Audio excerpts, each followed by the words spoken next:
everyone, and welcome to a video on the Constructive Criticism YouTube channel. I'm Spencer, host of Constructive Criticism and Limited Time Only, two podcasts about getting better at Magic the Gathering. Today, we're going over a deck on our deck tech that a lot of people have been asking to talk about in just the last couple of hours. We mentioned that my friend Matt Kling, former co-host of Constructive Criticism, did decently well at a PPTQ with an Abzan Delirium deck, and people really want to see it. We got multiple emails. It did pretty well in a poll that I posted about what deck I should deck tech on. And so today we're going to be talking about that deck, some of the changes that I made, and kind of the strategy behind the deck and what it's trying to do. So for those who don't know, Abzan Delirium was a deck that was doing really well just a couple seasons ago. It was one of the decks that was really good when Emrakul was legal, as Emrakul was one of its main finishers in the deck. And it really did a good job of holding the ground with cards like Ishkanah, getting you to your Emrakul. Now, while you can't do that, you can still do the Ishkanah plan of activating Ishkanah and killing your opponent, and that's really one of the things that this deck will be trying to do. Let's go over the main deck and kind of talk about it.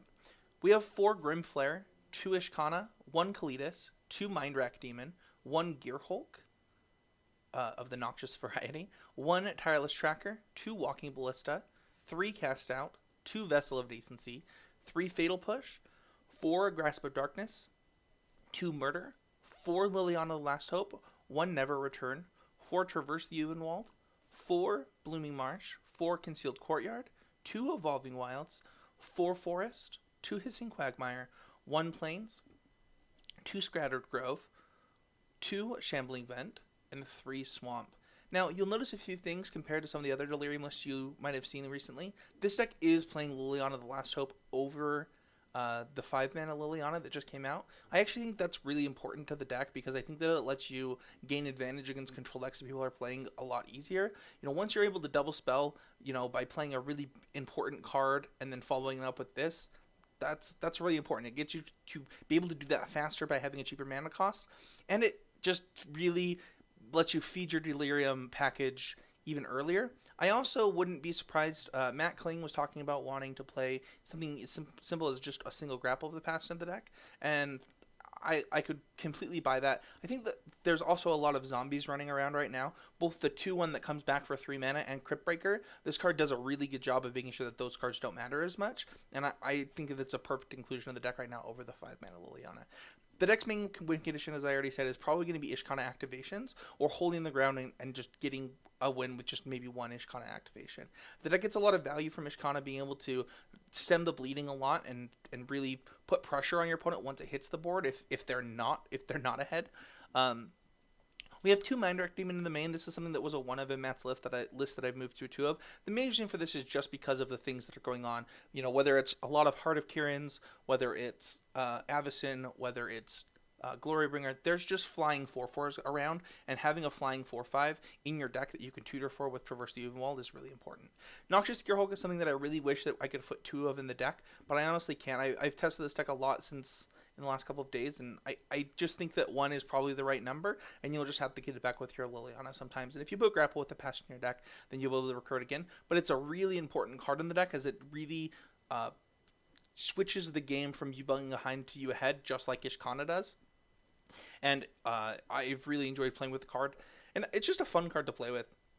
You know, there's nothing like a giant Necrotal. So one of the things that I also changed is I put in an extra Vessel of Nascency. I actually was doing pretty well in the games that I cast Vessel of Nascency early in specific matchups. I don't want too many of them because of the speed of the format a little bit, but I definitely want this modal spell to be in my deck and be something that if I really need to enable Delirium, it's something that's available to me, or if I just need to for something that I want, it's available to me. So I've really enjoyed it. One of the things that you'll also see in this deck is Never Return. This is a card that has almost universally replaced Ruinous Path, and I think it's for the better. I think that being able to split up the mana cost, even if you're just getting a 2 out of the deal, is really good. And I've multiple times had that exiling of something else really matter in a game, and that's good. Like, even if you can have a little bit of interaction with Graveyard in your main deck, I think that's pretty powerful. The sideboard is 1 Kalitas, 1 Linvala the Preserver, 2 Tireless Tracker, 1 Anguished Unmaking, 1 Dissenter's Deliverance, 1 Forsake the Worldly, 1 Nissa Vital Force, 1 Ob Nixilis Reignited, 1 Dispossess, 2 Dusk Gone, 2 Lay Bare the Heart, and 1 Painful Truths. Labor of the Heart has not impressed me too much. Honestly, I'm not sure how I feel about it versus Transgress the Mind. I think that you want one of those effects in your 75, specifically in your sideboard. I'm just not sure which one.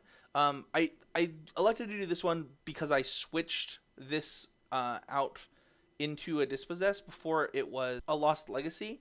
And when it was a Lost Legacy, I was like, man, I'm just never, ever, ever beating Marvel with this package. So I switched this to do a Dispossess to try and beat some of the Marvel decks sometimes if I get lucky enough to draw this. And it's worked out okay. I think the matchup's still really bad for you, but there's only so much you can do to improve that matchup. And I still think Labor is better in a lot of other matchups. Dispossess also has been able to snag Gearhulks, which has been pretty cool. Something that some decks actually, when you take their Gearhulk legitimately don't have a win condition, and so when you do that, sometimes the players will just snap off a concession because they actually can't win the game in some of the blue-white variants. So overall, I've been pretty impressed with the sideboard. Linvala MVP. Every time I board it in, I feel like it's really powerful. Matt is even considering putting one in the main deck. I'm not quite sure that I'm there, but it's still been really powerful. Similar to what we talked about with Mindwrack Demon being a really powerful thing just because it has 5 toughness in the air. Linvala being a 5/5 that, swings the game back in your favor is also really powerful. Dusk Dawn has impressed me. When I saw it in Matt's original sideboard, I was like, I can't understand why this wouldn't be a Fumigate.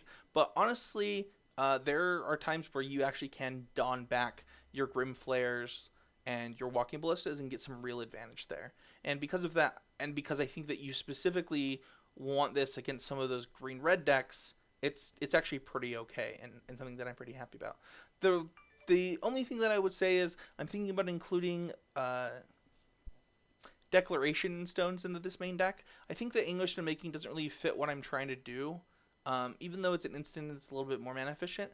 I think that I would like to try and find room for 2 Declaration Stones, specifically for the zombie matchup, being able to hit those pesky creatures that we don't want returning again and again and again and gaining them an advantage. So other than that, I really enjoyed the deck list. I think that the numbers that Matt came up with were really tight and really good, which I was really impressed with.